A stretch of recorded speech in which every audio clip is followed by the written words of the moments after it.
proud of. We took CBCT, so this is all three-dimensional, and we had a CBCT taken after space closure.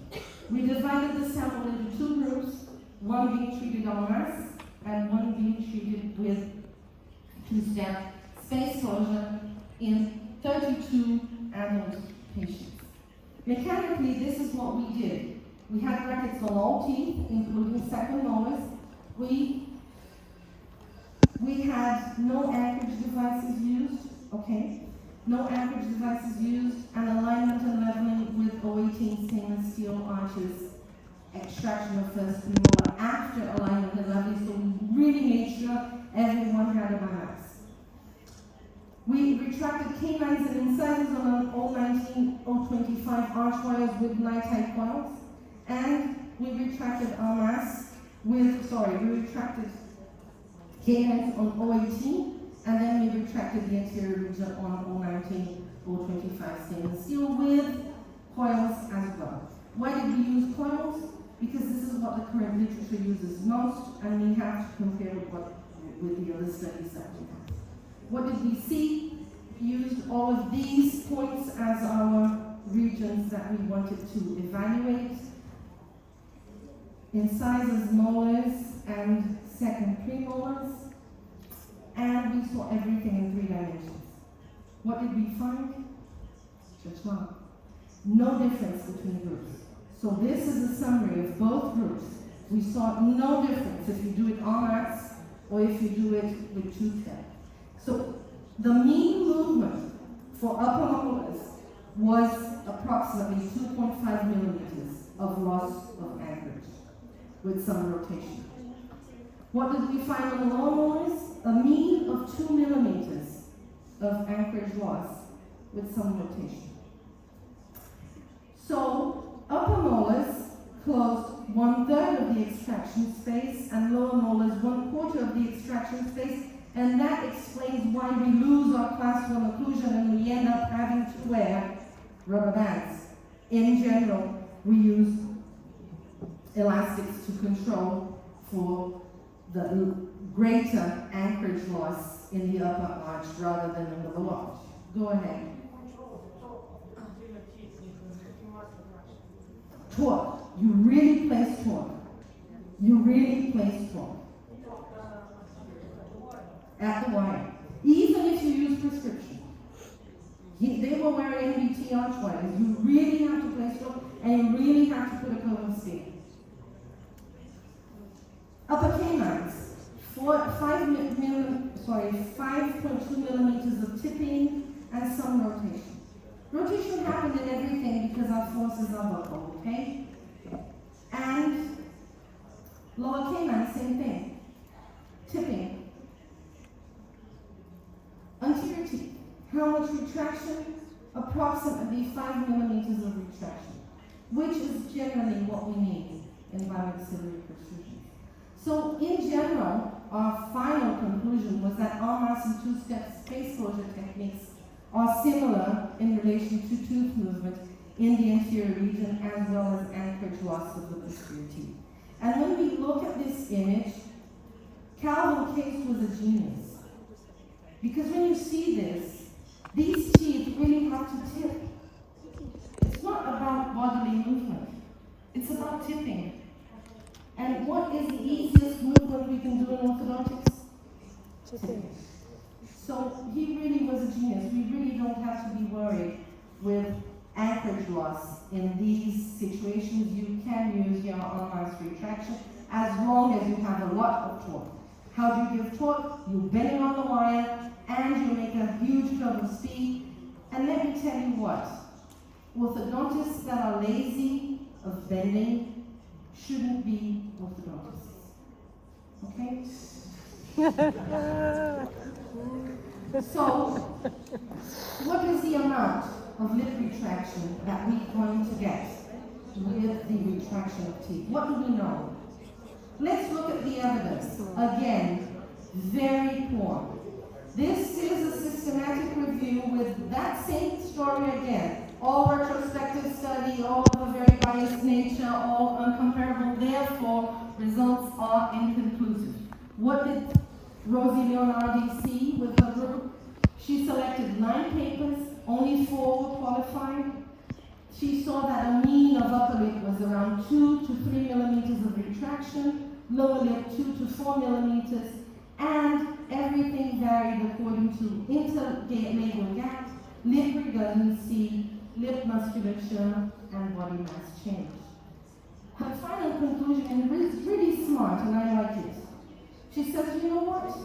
In biomaxillary protrusions, you want to retract lips, and the values are of a minor nature that they will not flatten your patient's profile. So go ahead, retract those teeth.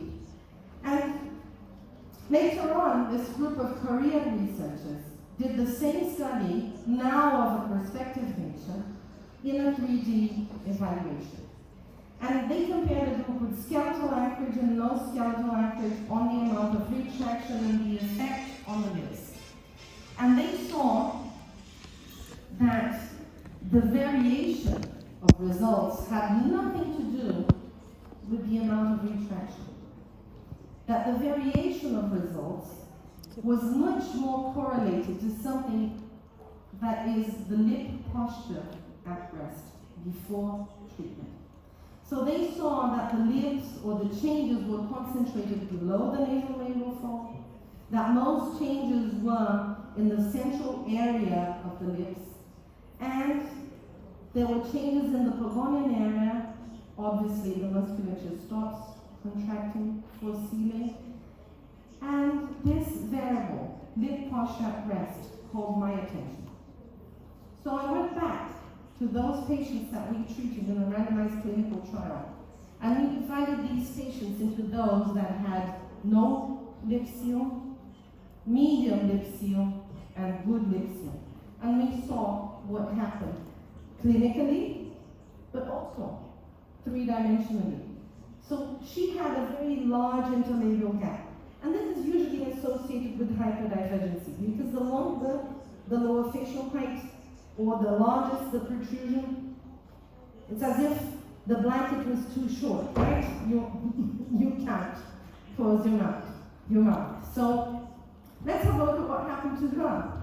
Everything that is in blue means retraction. Everything that is in red means moving forward. So what did we see? Retraction of upper and lower lips. We saw improvement of the lip curvature down here. And we did see changes in the Pavonian going forward. But let's have a look in the frontal aspect, which is something that we never look at.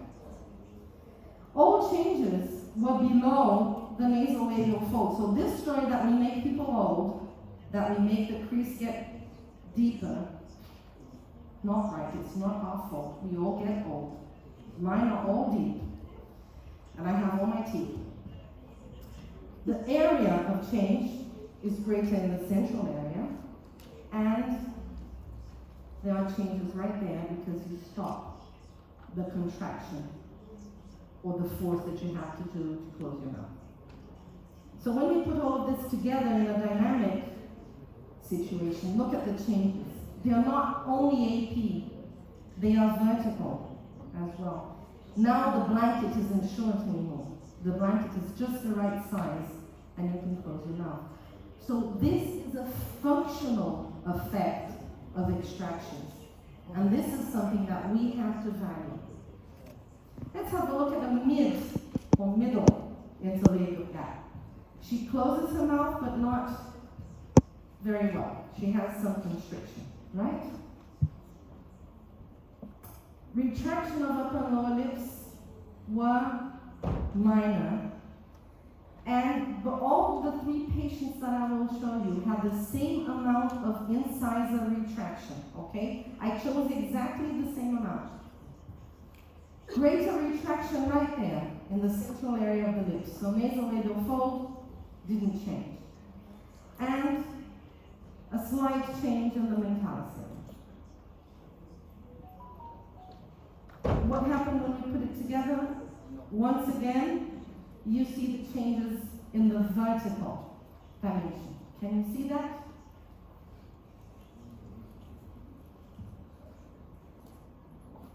Now let's have a look look at this boy. He has good passive lip seal, doesn't he? He's there, very comfortable, closing his mouth.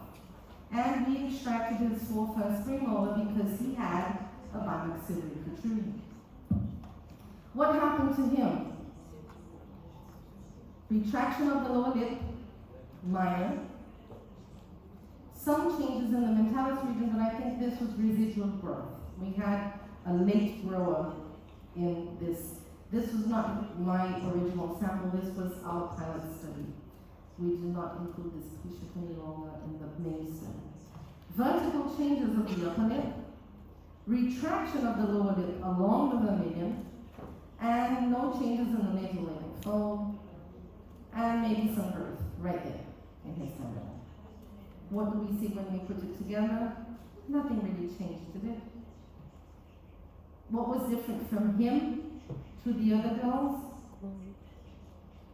He had good passive lip seal before treatment. So this is a very, very important clinical feature that if you take home with you today, my trip of 24 hours has made my day.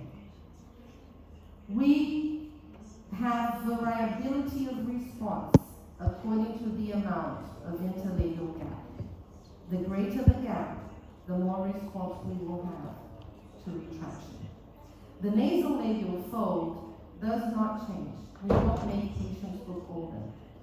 It is the anatomic division between the cheeks and the lip, and it's not going to go in.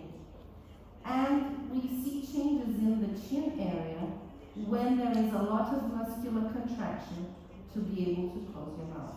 It becomes more suave, more acceptable. And this made me remember of an interesting story. I'm getting old, so I'm becoming a storyteller. Old people like to tell stories, don't they? Yeah. I had to go to a, how do you say it in English? A vernissage. Picture, a painting exhibit. And I was in my practice, wearing awful shoes. Good dress, awful shoes. I said, I can't go to the vernissage wearing this. There's a shoe store close to practice, so I went during my lunchtime to get some shoes.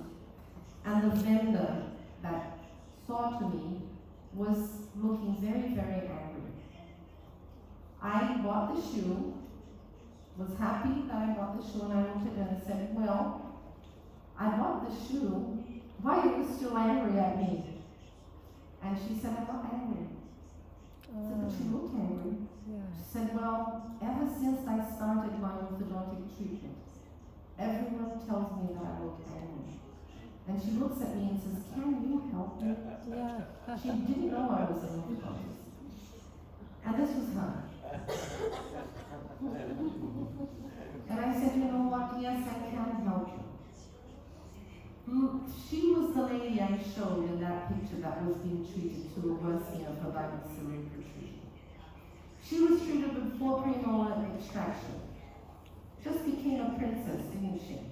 Beautiful lady who was hidden behind a lot of teeth and a lot of muscular contraction to be able to close her mouth. Look at the changes I performed just by extracting 4 premolars. Now she can close her mouth. Now she has delicate lips. Now she has a very good facial profile for her facial features. She has a small nose. She's a very delicate looking lady. Look at the changes in the frontal aspect, which we don't look at most of the time. So this was the beginning of another paper. And what Dr. Petruccelli did with me was to simulate bimaxillary protrusion in normal-looking individuals.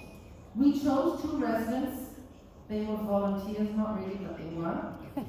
They had to look beautiful, with good facial proportions. They are both very handsome young individuals, and a female and a male, and we made them acetate plates out of their setups using incremental buccal movement of anterior teeth.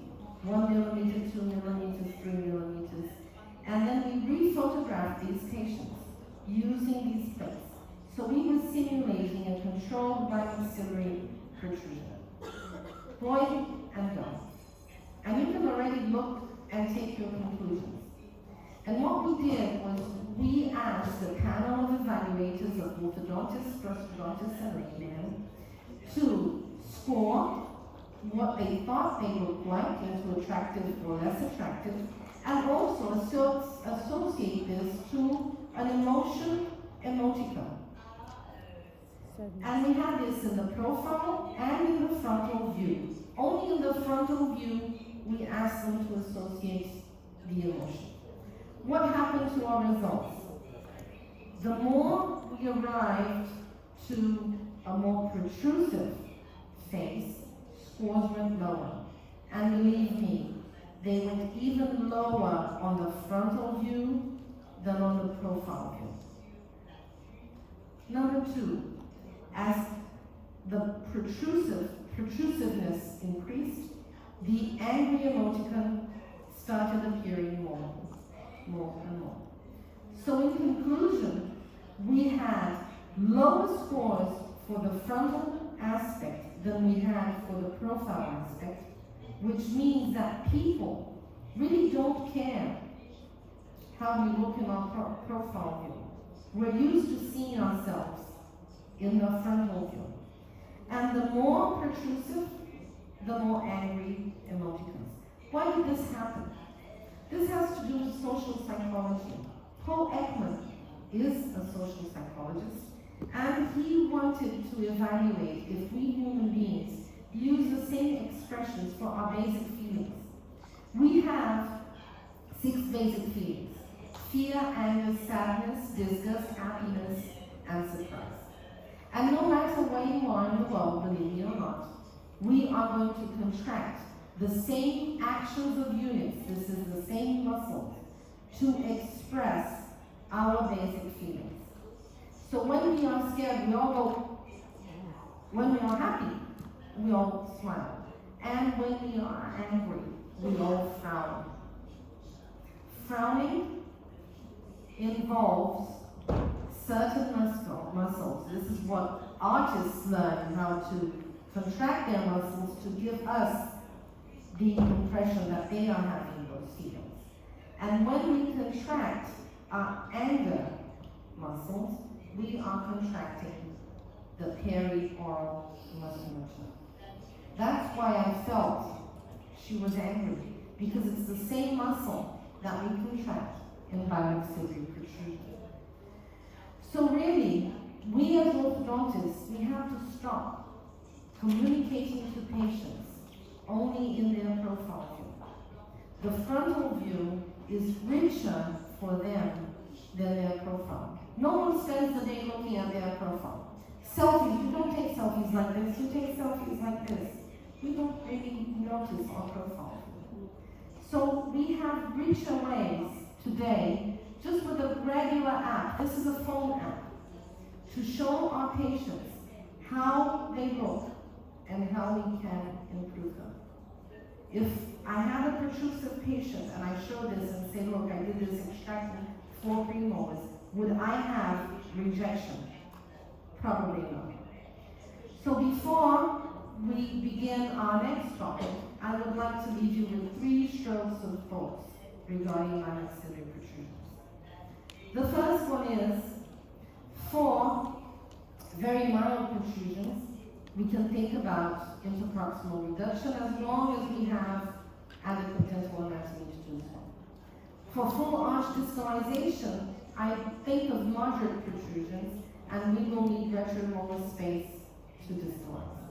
And finally, for severe protrusions, there's nothing better than premolar extractions, but they're dependent on anchorage and torque control and your knowledge of mechanics.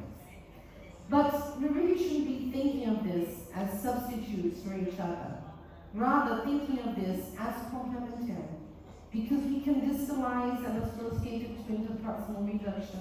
We can extract and use skeletal anchorage if we need to. We don't really have to be massive thinkers without using all the possibilities that we have in our clinic. Remember, we don't make patients older extracting teeth. The nasolabial fold doesn't retract. Most of the changes are in the central area of the lip and will depend on the amount of previous interlabial gap that you have in treatment. And bimoxillary protrusions greater than 2 millimeters will, that cause muscular contraction, will be associated to an angry characteristic. But don't forget, most people relate themselves to their frontal view. We are trained to look at people sideways, but people don't see themselves sideways. So don't look sideways only. Value the frontal images that you have. And finally, what really makes my heart beat is that just because I extracted teeth, just because I know how to retract teeth, I can change people's lives in a very, very simple manner. And for some very odd reason, we seem to be forgetting that we have that power, and it belongs only to us. So make sure you use it. With this, I would like to finish on bimoxillary protrusions. I'm open to questions. Any questions? No?